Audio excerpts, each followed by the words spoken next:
Hello, everyone. You are listening to Advanced Studio Classroom. My name is Brandon. Today is May 25th, and we thank you for joining us.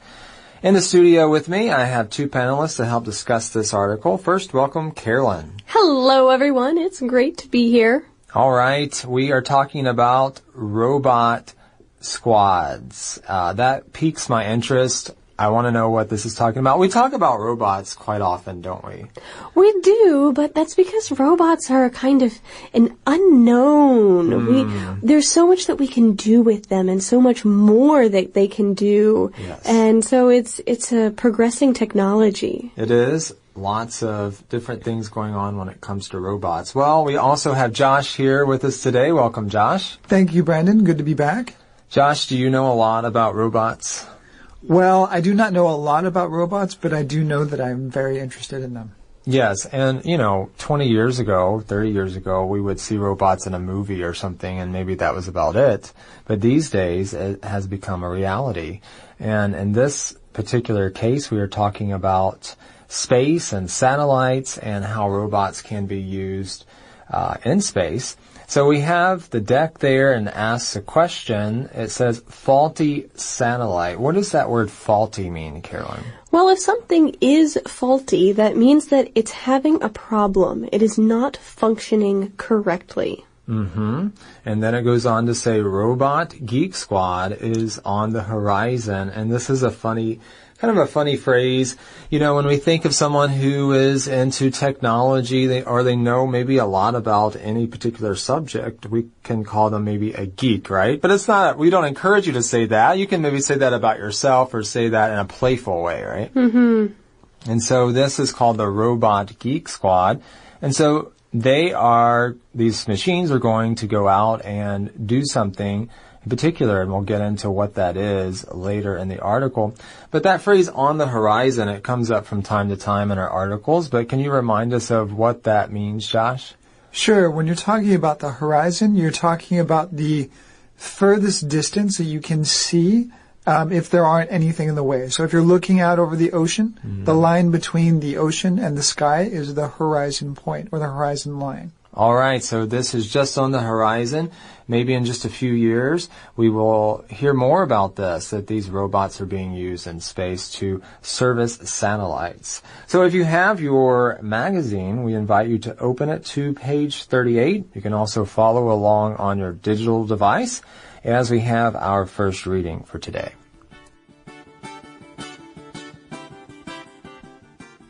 Robot Squad. Faulty satellite?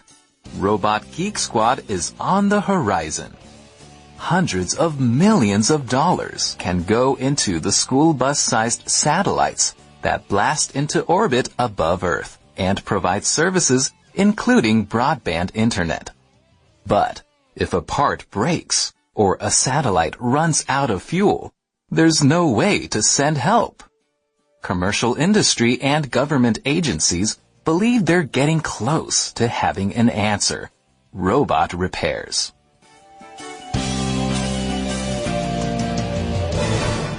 All right, well, we just finished talking about this idea of Robot Geek Squad, and that phrase Geek Squad, it reminds me of a store in the United States, a tech store called Best Buy, and they have what's called a Geek Squad. Yeah, and that's just the name for their tech support. So they have a branch of tech support that you can sign up for this service if you buy products at their store, and they offer all sorts of technology services. They do virus and spyware removal. They run diagnostics. They'll install your operating system or hardware or software, all of these different things regarding technology that you might need, services that maybe you don't know how to do yourself. And I believe they will come to your house, right, and do that if you pay for it. They have maybe a van or something. I think I've seen parked in the parking lot of the store, and I guess they come to your house if you are willing for them to do that and maybe fix your computer. Right. There are a couple of other things that they can do. So this is a large retail store that offers lots of different types of electronic items.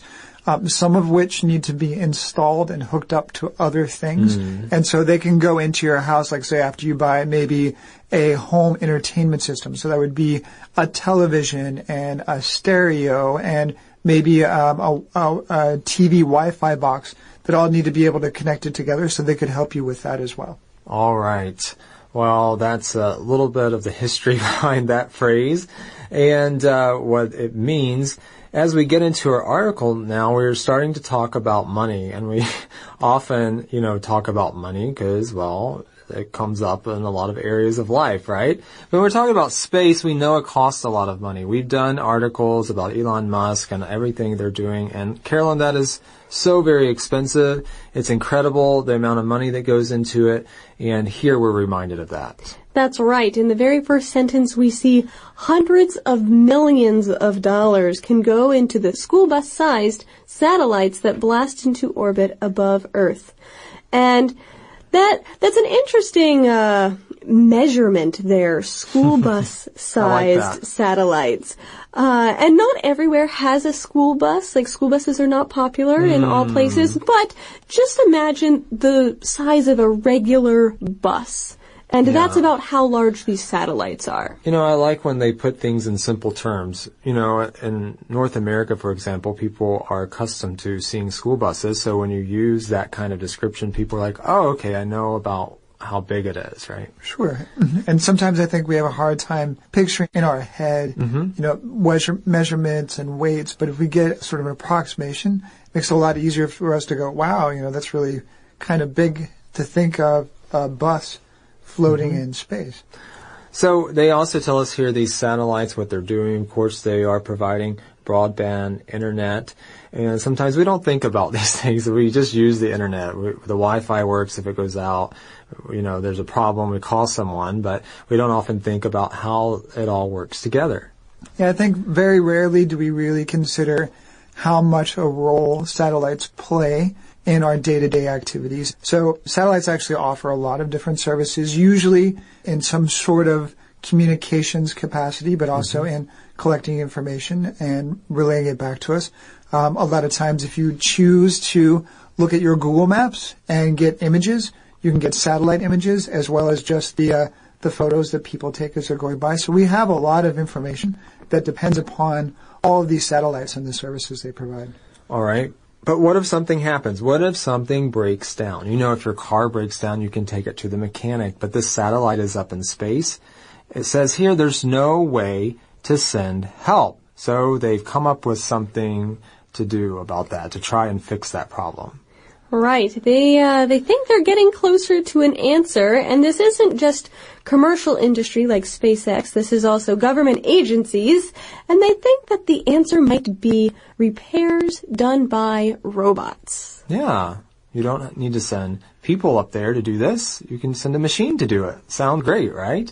But of course, they have to work out some details, I'm sure, before this is actually launched. But they are working on this technology. And as Carolyn said, it's both government agencies and the commercial industry. And it seems to me, Josh, that a lot of times when we're talking about, space exploration these days, it's not just government agencies like, NASA. We're used to talking about that. And now, though, we also have like SpaceX, which is a commercial industry. And so both of those industries are kind of coming together. They are kind of coming together, and a lot of times I think we'll see more and more partnerships that are being developed. We've already seen a number of partnerships in between national agencies, for example, the International Space Station, and I think we're also going to see more and more commercial enterprises like SpaceX that find ways in order to bring these kind of services, and not only will for commercial purposes, but also maybe to work together with national agencies as well. All right. Well, let's go ahead and take a look at our next reading, where we will learn more about these robots and what they're doing.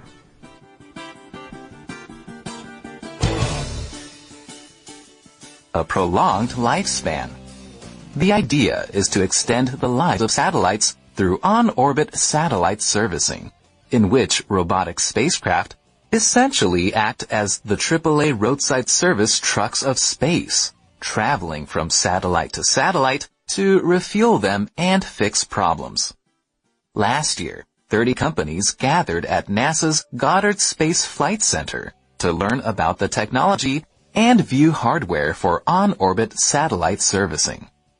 Industry watchers see the heightened activity as commercial validation for a 30-year-old idea that until recently attracted only government dollars.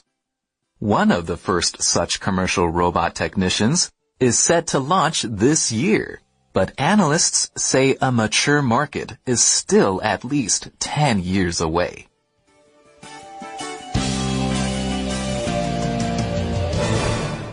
All right, well, we want these satellites to live long, don't we? We have this word here, prolonged, and it's referring to the lifespan, Carolyn. That's right. So if something is prolonged, that means it happens for a long time. It keeps going. So if you have a prolonged lifespan, that means that something lives for a long time. So they're trying to extend the lives of the satellites through what they're calling on-orbit satellite servicing. And what exactly do they want to do here, Josh? Well, so they're saying here that robotic spacecraft essentially act as a AAA roadside service truck. So people who are familiar with AAA know that there is a branch to AAA that is not just automobile insurance, but is also servicing of a vehicle in the event of a flat tire, a breakdown, even if you lock yourself out of the car or if you have a dead battery. So that means that if you pay AAA for the service, and let's say, for example, you've lost your keys or you have a lockout, you can call them and they will send a service truck to you and your car and then help you get back into the car without a key. As just one example of their roadside assistance. Right. And here, this sounds like a great idea. They send up these robots to service the satellites. They want to refuel them and fix any problems that the satellites have. And we see next that last year, 30 companies actually gathered at the Space Flight Center, the Goddard Space Flight Center. This is part of NASA. What did they go there to do? Well, they went to learn about the technology and view hardware for on-orbit satellite servicing. So they wanted to know more, and they wanted to see what is available now and what sort of things are coming up and how that can benefit them. All right, but this isn't a new idea. It's been going on for a while, hasn't it?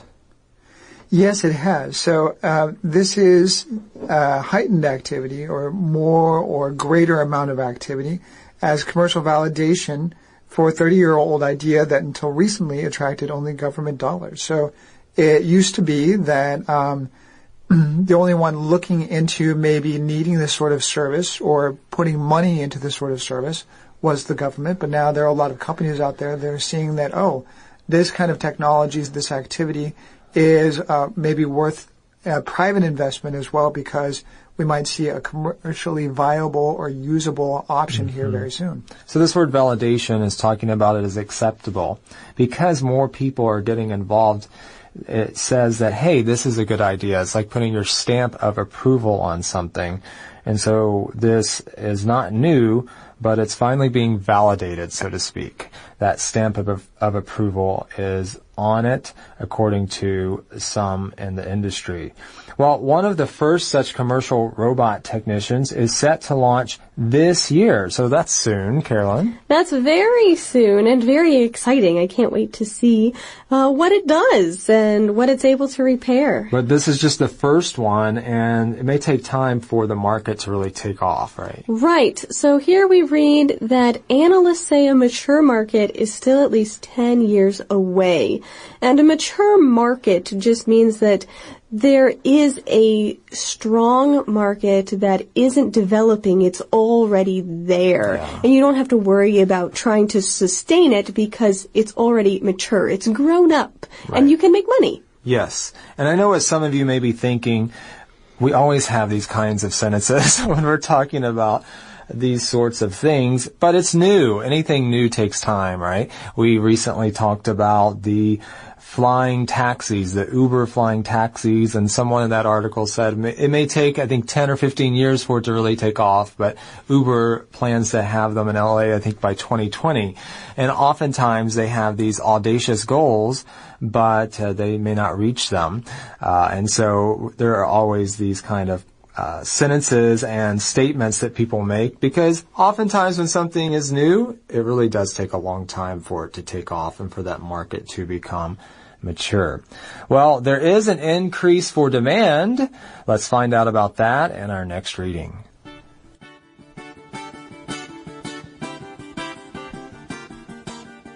An increase for demand. Technology still needs to advance to the point where robots become capable service workers. But the number of satellites that will need servicing is rising rapidly. In 2016, there were more than 1,400 operational satellites in orbit, compared with 994 in 2012, according to a report commissioned by the Satellite Industry Association. Many are programmable, meaning their software can be updated throughout their lifespan, which can stretch to 10 or 15 years.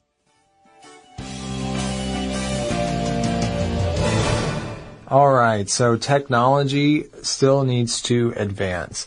You know, technology is always advancing, but it never seems to be enough, right?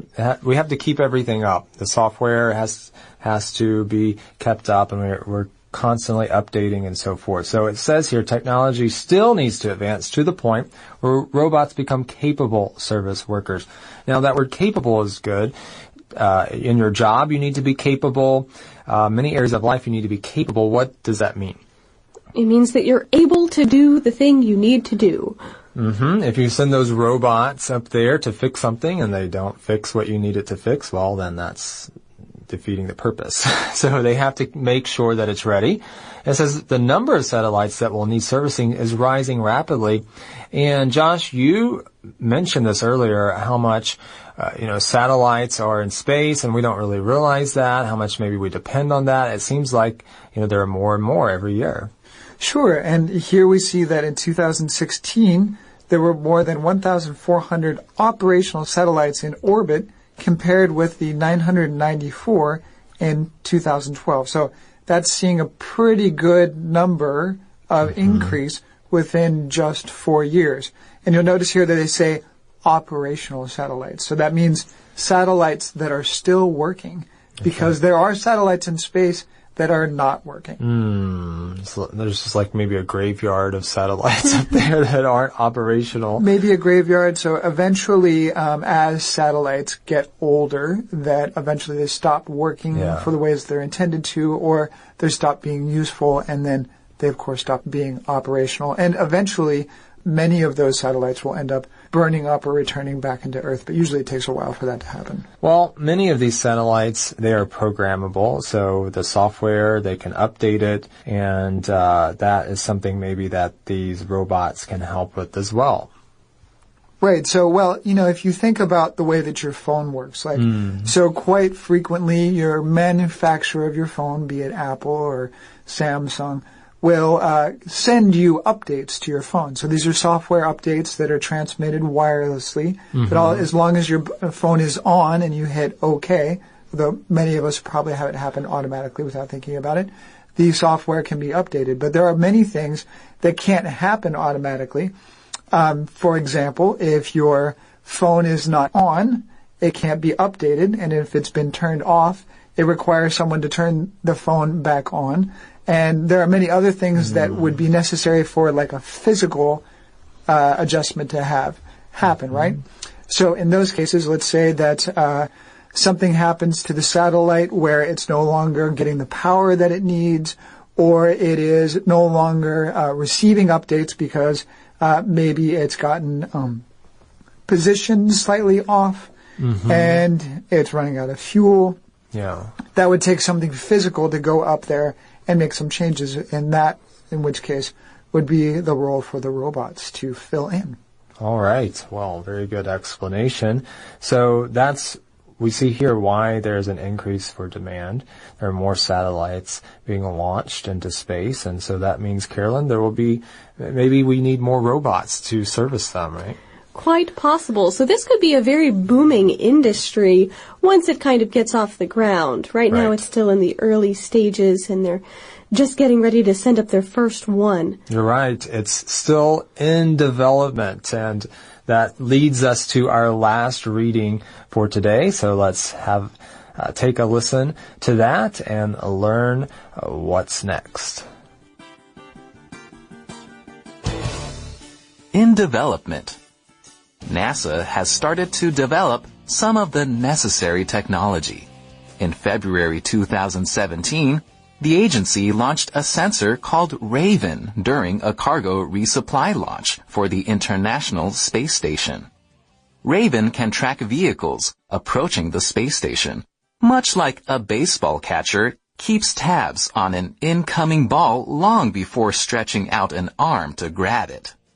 We need to put our servicer underneath it with a robotic catcher's mitt in the right place, said Ben Reed, Deputy Division Director of NASA's Goddard Space Flight Center's Satellite Servicing Projects Division, which developed Raven.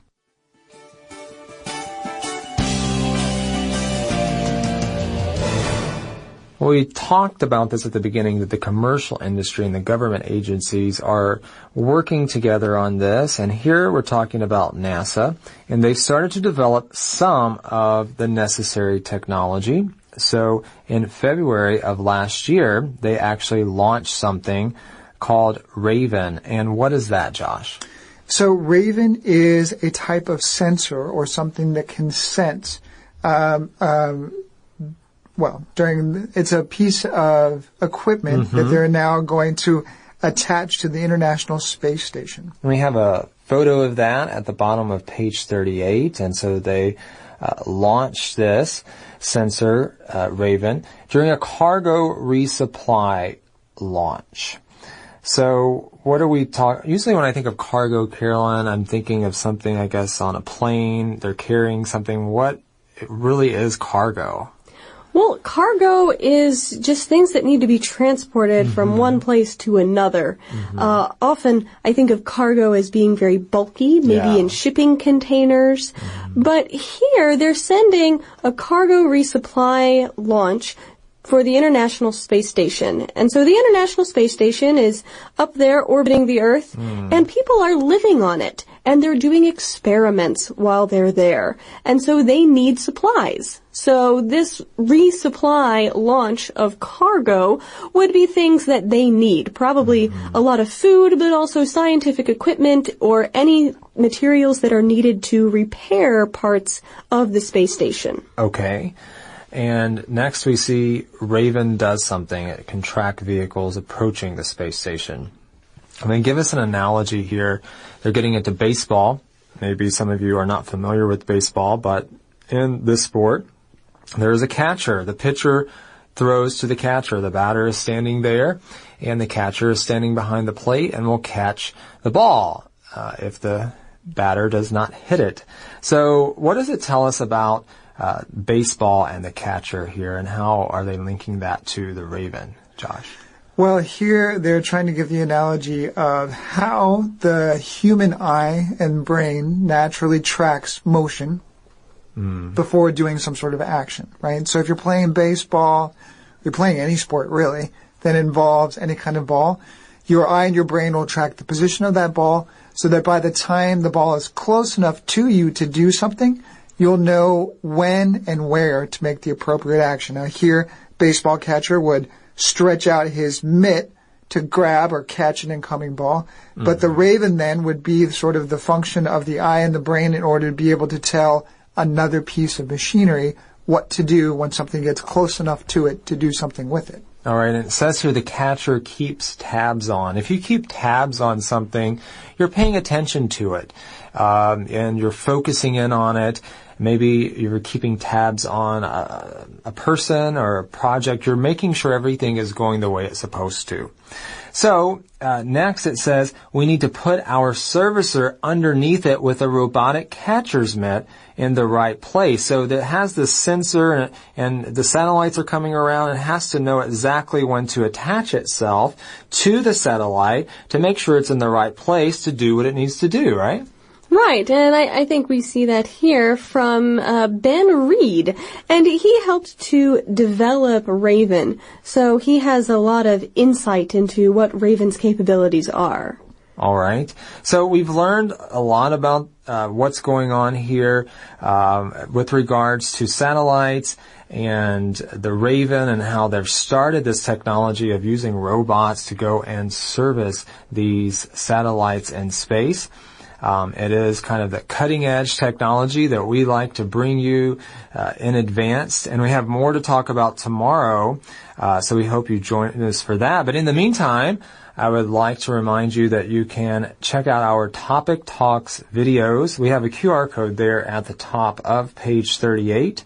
Just simply scan that QR code and you can enjoy those videos. We have skits on there, features, and we have also an introduction there by Doris, so please go ahead and check those out or go to our website and view them there.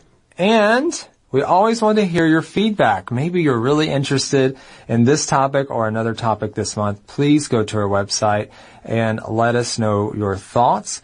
Sometimes we publish those thoughts in our magazine, and so you never know, maybe you could have some of your feedback comments in a future advanced magazine. So we invite you to please let us know your thoughts. Well, panelists, will you join us or join me and all of us for tomorrow's program? Yes! Oh, I'd be happy to. All right. Well, we hope all of you will join us for day 2 of our innovation article. Until then, this is Brandon. And Carolyn. And Josh. Saying goodbye. Goodbye. Goodbye.